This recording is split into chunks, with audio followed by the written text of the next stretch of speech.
Hello and welcome to the special on the print. As you're aware, the G20 foreign ministers meet was held today. It was a busy day. The traffic in central Delhi for the least was chock-a-block with all these leaders coming in. India was playing host to leaders from the foreign minister from China, from the US, from Russia.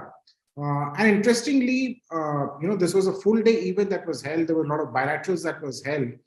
And so what we are asking today is what are the big takeaways as far as this G20 foreign ministers meeting is concerned. And for that, I have with me two distinguished guests. Of course, I have with me Ambassador Mohan Kumar. He is the Dean Professor at the Jindal Global Center for the G20 Studies. I also have with me Ms. Swasti Rao. She is the Associate Fellow at the MPIDSA. Welcome to the show, both of you. Thank you. So to begin with, my first question to you, what according to you is the biggest takeaway as far as this G20 foreign ministers meeting is concerned? Thank you very much for having me on your show. No, I think the biggest takeaway is that the foreign ministers have been able to come up with an outcome document. I was just checking. The last time the foreign ministers met in July in Bali, there was no outcome document, and the Russian foreign minister Lavrov walked out in a huff without listening to what others had to say. He said his piece and walked out. So in that, if you apply that criteria, I think it's better than expected. But I think the fact of the matter is, Snehesh, I think the Indian presidency of the G20 just got a little bit more complicated, frankly, because I'm somewhat surprised, intrigued, and concerned that in November, all the leaders agreed to certain formulation, about the Ukraine conflict, the impact on economic and social factors for countries which are less privileged. And suddenly we find the finance ministers of China and Russia dissociating themselves from what their presidents had decided in Bali. And again, I haven't been able to take a look at the outcome document. I don't think it's been issued yet, or maybe it was issued. I haven't been able to take a look at it. I suspect it'll be the same. So to summarize, I think better than before, we have an outcome document, and the External Affairs Minister is right. A number of areas have been highlighted, but I think I see some dark clouds on the horizon. We shouldn't underestimate the challenge that the Indian presidency is going to face in terms of the Ukraine crisis impacting on the rest of the G20 agenda. Well, that's a very important remark that you've made, that it is better than what happened in Bali.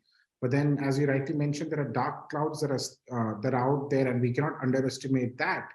Before I ask you further questions on that, Ms. Rao, what, according to you, is the biggest takeaway as far as this G20 foreign ministers meet is concerned? Snehesh, thank you for having me. Good evening. Well, I think the Ambassador Kumar has also said perhaps the same that I would like to have said too. But see, Ukraine has unleashed an intersectional global movement for India's statecraft in terms of how India is managing different desiderata, etc. But at the same time, it is an inflection point. And what, in my opinion, it is showing is that there is a bifurcation of the geopolitical world order. And what makes it more complicated is that this bifurcation has not yet crept into the enmeshed economic interests of the major players. And this makes even lesser sense when you talk about the global commons and that affect collective humanity. And that is what you're dealing with at G20, right? So what we want there is that we need some sort of a sustaining structural response to those global commons. right? But at the same time, I think, like Ambassador said, that this was never expected to be very smooth. I think some friction was always expected. Let's also remember that in November last year, from there until now, things have changed a little bit. A lot of water has flown under the bridge in terms of, the war in Ukraine reaching its first anniversary. And if you remember, those two important pictures of, the President of the United States standing with Zelensky and Wang Yi standing with President Putin, it kind of shows you that things are a little intensified, since November at least. So this is perhaps reflecting in what is going on at the G20 too. In terms of my key takeaways, perhaps what caught my attention was that, of course, Blinken and Lavrov met for the first time after the war started.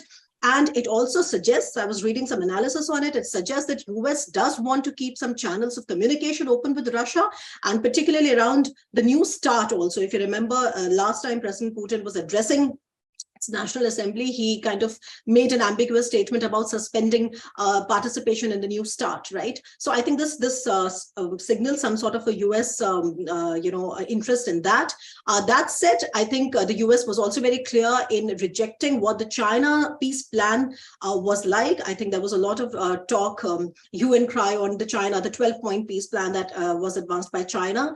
And then I think also on the sidelines that India and China met, there seems to be some thawing, right, between the tensions in between India and China. So I think those are things that we need to watch out for. But also, since I cover Europe so much, I was really interested in what the German stand, for example, on this entire issue was like. I think the German Chancellor Scholz was also extremely critical, right, against Russia for doing what it is doing in Ukraine. And it is interesting because Germany and France are looked upon as two powers which do not really want to completely isolate Russia in Europe. So I think those are things that are happening. I'll just conclude by saying that, you see, in this entire year, India is going to have at least 200 meetings, etc. 3 meetings are going to be very, very important. One was the finance ministers and governors of central bank, which happened at Bengaluru and which could not really come up with a joint communique. The second is this one that we're having now, the foreign ministers, and the third would be the leaders outcome summit in September. So I think we have to work towards some sort of a convergence when it comes to a joint communique. But just because we don't have a joint communique doesn't really mean the G20 is not doing its work, because if you look at the other work, there is a lot of work and a lot of ground they are covering. Perfect. You've got a point there that find that a joint communique didn't really come out, but there's a lot that is happening.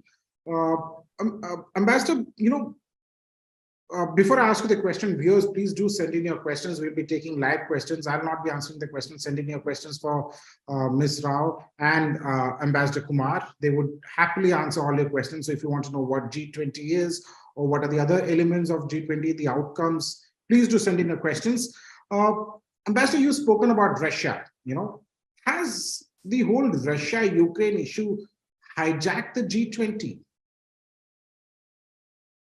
Hijack may be too strong a word, but I would agree that it's casting a shadow. I refer to dark clouds. There is no getting away from this issue. 2 things that I want to underline is that the G20 communique, even in Bali, said that G20 is not the forum for resolving security issues. So clearly, I don't think the G20 forum is going to be used to put forward a proposal to resolve the Ukraine problem. But the G20 communique in Bali also said, we recognize that the Ukraine war and security issues can have profound economic and social implications. So that is the kind of situation that the G20 is grappling with. I think there was no outcome, there was no consensus document after the Russian intervention in Ukraine. Trouble, in my mind, started in 2017 when President Donald Trump established an unfortunate precedent when he told the G20 leaders, make it G20 -1. I'm not going to subscribe to your paragraph on climate change. Until then, the G20 was in a good habit of doing everything by consensus. So 2017 trouble started. Bali Declaration is interesting. While everybody agreed, most people have overlooked the fact that paragraph 33 of the Bali Declaration, which talks of debt forgiveness, has an asterisk which says that one country dissociated itself, and no prizes for guessing which that country was: China. China was not ready to go along with the debt forgiveness for the lower income, middle income countries. So we now have, Snehesh, a habit of G20 saying, listen, this is the document, but not everybody is going along with it, whether it is one or two or three. In my view, it's unfortunate, because there is no question that if it is a joint statement by G20, then the statement has the entire weight of 85% GDP, 60% population. Just the fact that the UN Security Council is so paralyzed, you can say the G20 document is really representative of the contemporary power realities in the world today. So it's distinctly unfortunate that we have got into this habit now of people saying one country or two countries don't associate themselves with a paragraph. Having said that, I go back to your question, which is, yes, the Ukraine conflict will loom large on the Indian presidency. I think we have to get used to it. Okay. Sir, Mr. I have a question coming in from Rahul, and he's asking something which which we have spoken about. And his question is it a failure that we could not come out with a communique? I think we, as in India, I think what Rahul means is India. Is it a failure on India's part?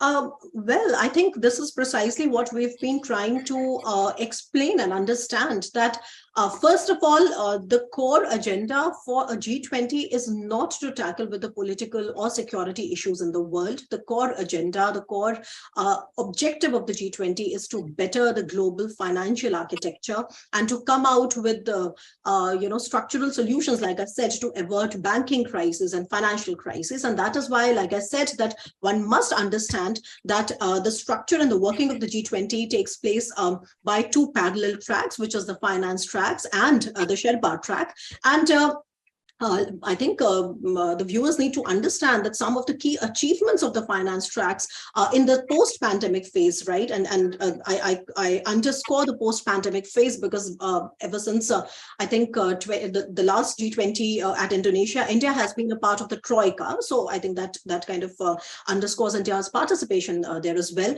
that there have been debt service suspension initiatives, there have been common frameworks for debt treatments beyond that initiative, there's been a G20 sustainable finance roadmap, etc. So, those kind of things are extremely important.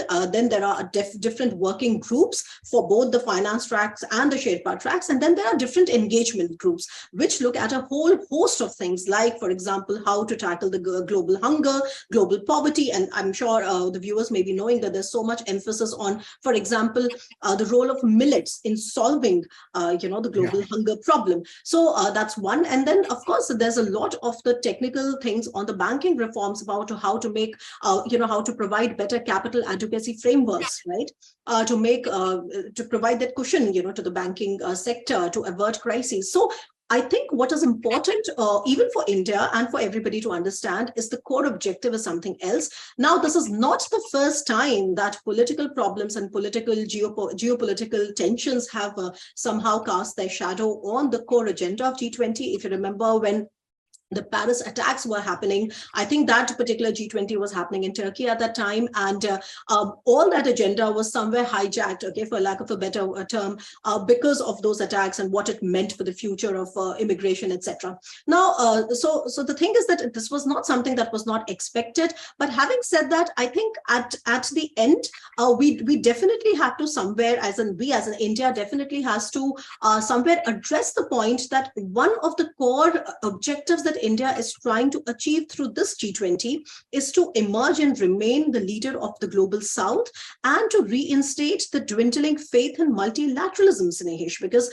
of how the United Nations structure because of the Security Council veto impasse has not been able to deliver.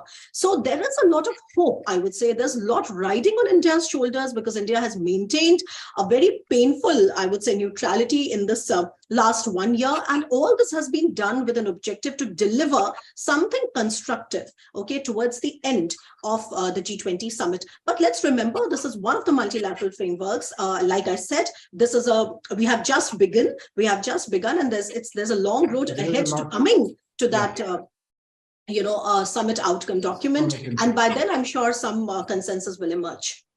Ambassador, this is interesting because she just mentioned about India doing a lot, a lot of diplomatic heft that is at play.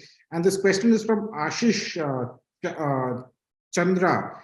And his question is it possible, rather than being a mediator, India gets stuck and ends up being resented by every party in G20? Is it a possibility, sir? No, I think Ashish, that's a good question. But in diplomacy, having spent 36 years, don't take these things personally.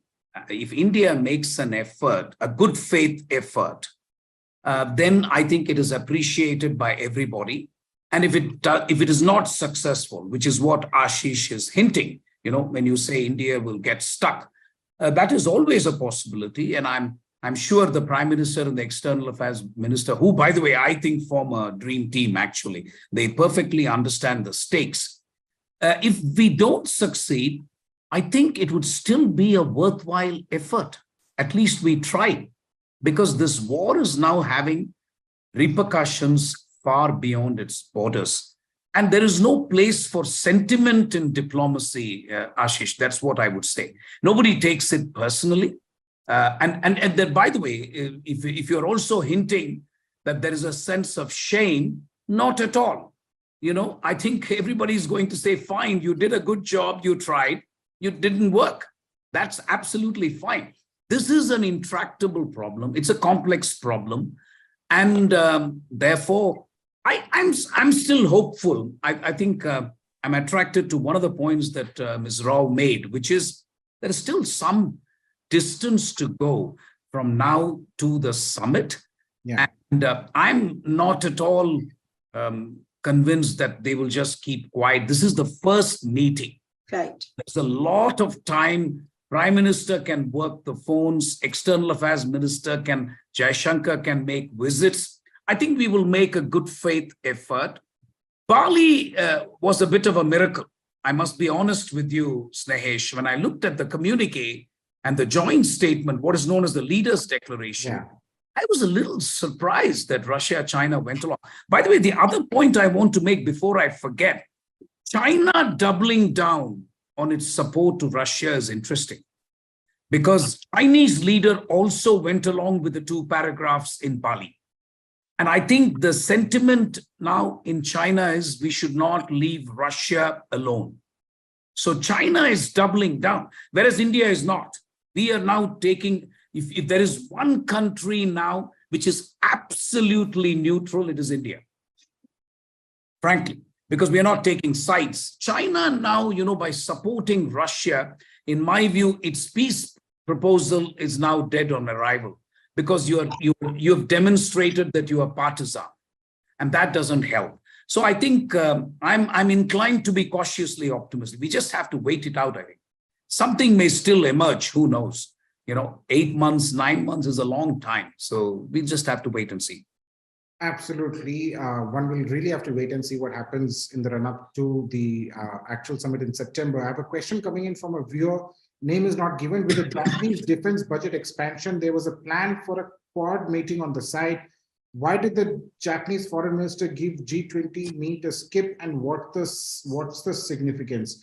For the first part, the quad meeting is going to take place. It's going to take place tomorrow. The Japanese foreign minister would be arriving here tomorrow. But what's the significance of this? I'll leave this to Ambassador and Ms. Rao to answer. Ambassador, you want to go? What is the really significance of the quad meeting, especially? Very briefly, no significance, frankly. I mean, if there are domestic issues which are more important, that's fine. I don't think he is meant to snub anybody by not coming. I think it's just that I don't know the domestic issues because I'm not a follower of Japan. I don't know if Ms. Rao give you a better answer. But as far as I'm concerned, I can only interpret the signal to say that there is no added significance and that it is not to be construed as a snub. It can happen when you invite 20 ministers, one or two might say, okay, domestic issues are more important. That's perfectly understandable. The leaders summit is a different ballgame. If someone can come there, then you can draw the necessary inferences, but not at this level, not in this meeting. Not in this meeting. Ms. Rao? Well, I'd kind of agree to what he was saying that, let's understand that Japan, like this doesn't really change Japan's official stand in any way, whether it is about the Western sanctions, like joining the Western sanction regimes against Russia, or whether retaining their stakes in the Sakhalin energy, projects, which are still on with Russia, or whether it's showing their commitment to Quad and, to Indo-Pacific. I think the official reasons that I read was something to do with their domestic, issues. And like I think the ambassador said, that it's not really meant to be read between the lines. It's absolutely fine if they didn't want to send the foreign minister or somebody here. But like you mentioned, Snehesh, that they are going ahead with the Quad, meeting tomorrow. And I think there's not really much to be read between the lines right now. Everything is just as it was. Okay, and I have a question coming in from Simran, and the question is, how does India benefit from G20 presidentship? It goes to both of you. Ambassador. I will let Ms. Rao answer it because I think it'll take me about 40 minutes to answer the question. I think it's fantastic what they are doing. Very briefly, I think people who don't know enough about India will know India. I expect tourism to get an impetus and a fillip. And I think the government has done a good job by making it a people's movement so that, even my chauffeur the other day was asking, so what the hell is this G20? Why am I seeing G20 everywhere? So I told him, these are the 20 most important countries in the world. And that's fine. Even if he comes to know that there is an important grouping, 20 countries, India is part of it, India is hosting it. I think that much is enough, Snehesh, but I will let Ms. Rao give you a more substantive response. Really, that's kind of you, Ambassador Kumar. Okay, so like I said, I think to really put it into extremely direct points, I personally feel that India is looking at about 5 or 6 desiderata from its G20 engagement. Like the first one is definitely extremely important, and it lends the flavor and the tone and tenor to how we look at a G20, which is that the credibility to emerge and remain as the voice of the global South, because one of the major, I'll say the tangible, so to say, expressions of our core commitment to non-alignment is also to emerge as this, voice of the global South. And I think our commitment to that has been very consistent too. So that I think is an important thing. That is one desiderata that we'd like to, emerge as and also retain. The second, like I said, is to, it's giving us an opportunity to harness our posturing as a long-standing democracy, which is rooted in non-alignment, which is about collective, collective interest, which is about Vasudhaiv Kutumbakam. So that also, that philosophical, underscoring is important because it actually shows how India understands that there are, sectarian national interests, but at the same time, there's something that can bind us all together. So that also gives one of, the clear flavors to our presidency of the G20. The third is that it is definitely giving us a platform to expand and deepen our spectrum of cooperation, not only with the West, but also with the whole host of guests that we have been inviting this year, which a lot of them are members of the Global South. We have invited countries from the Middle East, we have invited countries from South Africa, from Africa, etc. So I think that also is an important thing. From ASEAN countries, a lot of those that are not reflected in the G20. So it is about how we deepen and expand our global outreach and footprint. And this is right now, I think, in a very magnificent way, it is unfolding with very prominent European powers. As you can see, that a lot of European powers leaders have been coming and courting India. We are close to, working very constructively on a lot of stuck FTAs. So I think that is also a very, very important thing, which was not there earlier. Fourth, I think we are still remaining to be Russia's good friend, and we are trying to utilizing those ties to the best of our advantage in terms of trying to come out with a constructive bridging of the agenda in G20. And like I said, we are trying to reinstate the dwindling faith in multilateralism, which was made most evident by the decline of the UN system. So I think these are the broad ideas in which we look at G20 and our agenda. But like Ambassador Kumar said, that otherwise it would take a separate session, for us to actually discuss why the G20 is important for India, etc. And let's also understand that this is a historic moment for those of the viewers who understand the value of the Troika, right? The presidents and how the incoming and the outgoing president, along with the one that is holding, forms the Troika, and how the G20 agenda is followed through the Troikas from one to another. That also then makes you understand why the Global South is so important, because it is for the first time that 2 consecutive Troikas are going to be held by members of the Global South. So I think those are the things which are important. Perfect. Thank you. Thank you so much for, for explaining, various nuances of this G20 summit. And as both Ambassador Kumar as well as Ms. Rao had mentioned, that there is still time to go. We'll have to really wait and watch. It's in September that the G20 heads of state meeting summit will take place. So there's a lot built up to there. And so thank you so much, viewers, for joining in and sending in your questions. There are many more questions that are there, but we're just running short of time. Both have to leave early. So thank you so much, both of you, Ambassador Kumar as well as Ms. Rao, for joining us on this discussion. It was a pleasure to have you on. Thank you. Thank you.